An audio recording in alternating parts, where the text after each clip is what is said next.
Interactive 3D Technology Conference. Using state-of-the-art technology, we are excited to showcase this new platform. I hope you enjoy the over 60 presenters that we have scheduled for the next 2 days. I'm excited to serve as a moderator for today's kickoff panel discussion.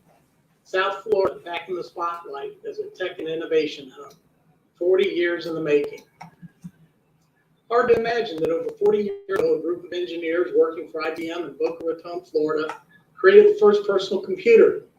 And not too far away in Boynton Beach, Florida, Motorola was rolling out the first portable personal cell phone. Today, we have 2 elected officials in South Florida that have been in the forefront of promoting South Florida's hub of technology and innovation.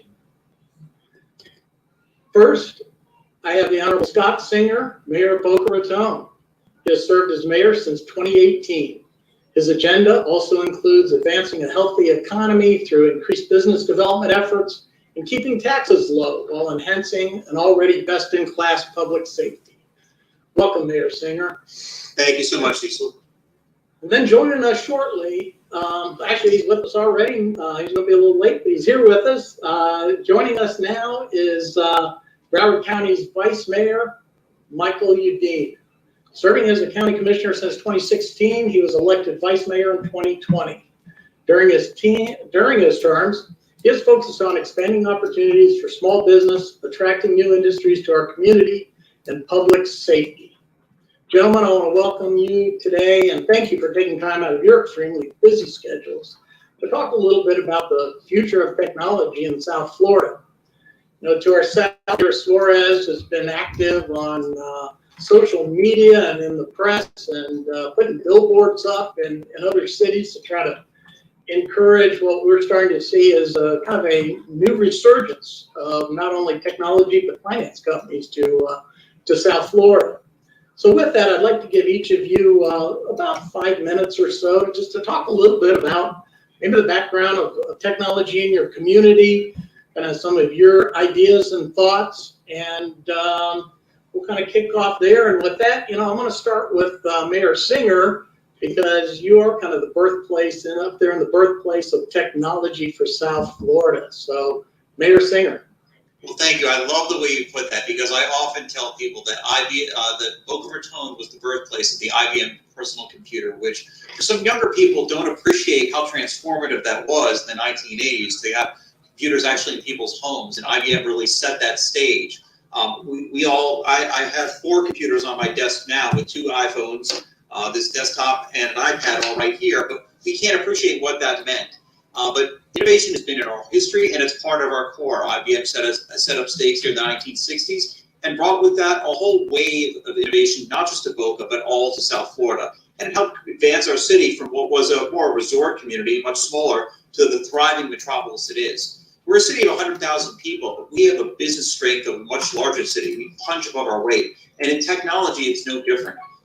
We do a lot at the city government level to partner with incubators and accelerators. And we've got 2 great ones here at FAU, the Research Park at FAU, which is home to 29 early stage companies, as well as Tech Runway, which is where companies take flight, but it's a literal name too, because it's along the grounds of Boca Raton.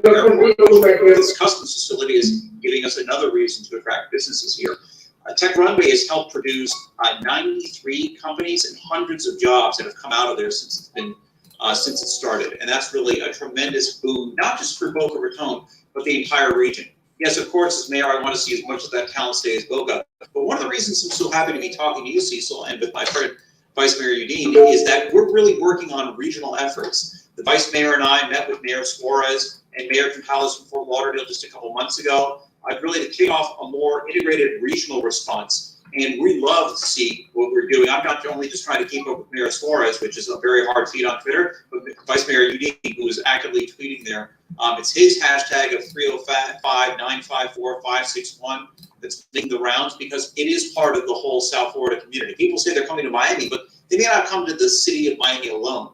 And that's just, 400,000 people out of the 6 million plus in our metro area. And I think both Broward and Boca Raton on the Broward edge are really in the center of it. We're in the center of 3 major international airports in addition to our own, and those are big drivers. We're seeing people flock to South Florida, to Boca Raton, especially with bad weather, higher taxes, increased taxes for some jurisdiction, and companies rethinking their footprint in light of COVID-19, especially those in the tech industry. And so all the efforts to really reach out to Silicon Valley are taking hold here. But we've had great strength here. You mentioned earlier financial strength too. So Boca Raton has also built its name and its bones really on the financial services industry. We're attracting more hedge funds, more venture capital funds, and ones that are serving this whole community. And so it's really exciting to be part of this time. We have great opportunities, unfortunately, from the challenges of the pandemic, but they're going to propel our community forward. And when I say our community, I mean all of South Florida. So thank you for your efforts in talking with us today. Thank you, Mayor Singer.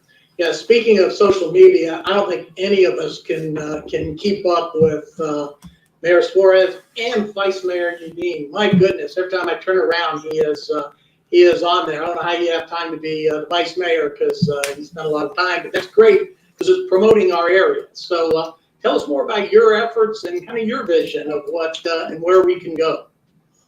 Good afternoon, and thank you for having me. It's great to be here with Mayor Singer, an old friend, and Mayor Suarez, I guess, will jump on. And I think he hit it on the head, and I'm going to follow on that. It's really a regional type of thing that we all need to be part of. If you look at the three counties between Miami-Dade, Broward, and Palm Beach County, you're talking about 10 or 11 colleges and universities pumping out the most engineers in the area. You're talking about a region that has an extreme population convergence, an extreme high-end affluent lifestyle, which can support these type of tech companies and these type of businesses coming here. And it's not just the tech companies that we're seeing now. We're seeing financial services, we're seeing healthcare startups, and in Broward County alone, we're when you read a lot of the articles about people coming to quote unquote Miami to start their business, and you read into the articles, you'll see they're talking about Chewy, which was based in Broward County and which was became a unicorn and then a big public company. They're talking about Ultimate Software, which had a huge presence in Broward County, still does, and turned into a nice exit when they merged with a large company from outside of the area. The list goes on in Broward County. We're doing what we need to do to try and promote the entire region. Nova Southeastern University is going to be home this summer to the Levan, South Florida Innovation Center, which is going to be an incubator type facility similar to the FAU Tech Runway. They just put a press release out the other day that they're trying to do space exploration type of companies to partner in with the Space Coast in Brevard County and kind of form the synergies there. If you look at our Greater Fort Lauderdale Alliance, which is our business development type engine in Broward County, they're dealing with aircraft companies, tech companies, the different target industries that we're bringing down to show the new companies down here. People want to be in South Florida.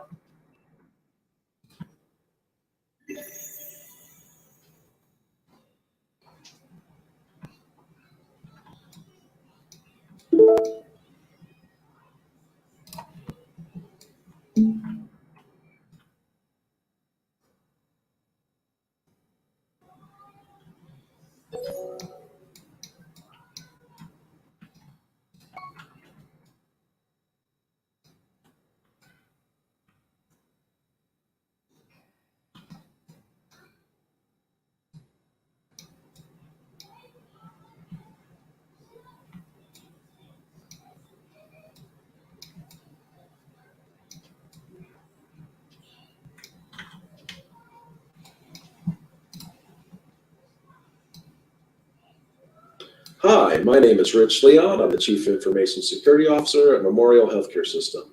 And I'm here to talk to IT Palooza today about machine learning and behavioral analytics in privacy monitoring. So let's start at the beginning. Why do we need to monitor for privacy? Well, there's this thing called HIPAA, Health Insurance Portability and Accountability Act. I hope all of you have heard about it. And really it provides obligations for organizations to protect individually identifiable health information. We need to be able to determine who accesses what page patients, for what reason, and it has to be permissible under HIPAA. There are many reasons for it to be permissible. There are many reasons for it not to be permissible. But in the end result, we have to monitor what our users are doing to ensure that everything that they do fits within these guidelines. So what does privacy monitoring in the modern healthcare world look like? Well, over on the right side, you'll see a list of things that we typically monitor for in healthcare. And we look to make sure that these things don't occur, and when they do, we investigate them. There are many, many, many different events, and they range, all the way from the top, which you see permissible access, which ironically, it's only one box, but it should be the vast majority of the access we have, and in fact, it is. All the other items below are types of things that you may or may not come across when it comes to monitoring for privacy in healthcare. People accidentally access a patient by mistake, or they look at a family member's record, or they snoop on a coworker, or a VIP comes into the building and everybody wants to see what's wrong with them or why they're there. Or it gets down into even further levels of fraud where people are snooping on other doctors trying to steal their patients or defrauding the patients, or committing some kind of fraud against a deceased patient or identity theft. And we have to look for all of these events and make sure that they don't occur. And if they do, we have to investigate. It's very, very difficult sometimes to determine, is somebody snooping on a family member, or are they taking care of a family member? Is somebody snooping on a coworker, or did they happen to run a lab test on a coworker? We